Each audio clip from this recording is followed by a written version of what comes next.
c'est Abdoulaye Ngom, donc je suis enseignant-chercheur au département de sociologie de l'université Assane Seck de Ziguinchor. Et en même temps aussi, je suis chercheur affilié au niveau du laboratoire dynamique européenne de l'université de Strasbourg.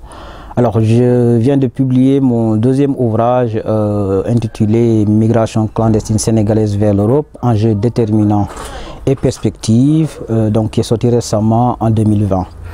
Donc, dans la continuité du premier ouvrage que j'avais déjà publié en 2019, il y avait l'idée et surtout la nécessité d'approfondir un certain nombre de points que je n'ai pas pu mettre en exergue au niveau du premier ouvrage. Et c'est l'une des raisons pour lesquelles je me suis dit pourquoi pas ne pas rédiger un deuxième ouvrage qui prend en compte un certain nombre d'aspects que je n'ai pas pu développer au niveau du premier ouvrage. Alors, le livre émane en partie d'un certain nombre de réflexions, en l'occurrence des chapitres de ma thèse que j'ai eu à retravailler. Et met le focus sur les déterminants, c'est-à-dire les causes de l'immigration irrégulière au Sénégal.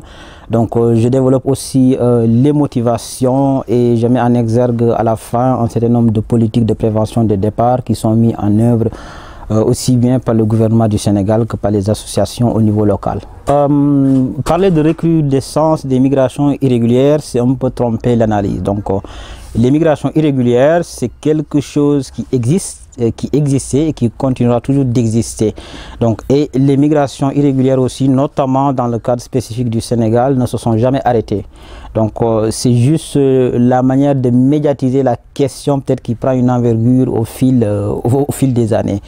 Mais c'est un phénomène et jusqu'au moment où je vous parle, peut-être qu'il y a des pirogues ou bien des candidats à la migration qui sont justement en train d'emprunter le chemin de la désert pour essayer de partir en Europe. Donc c'est une question qui est toujours d'actualité et qui restera toujours d'actualité.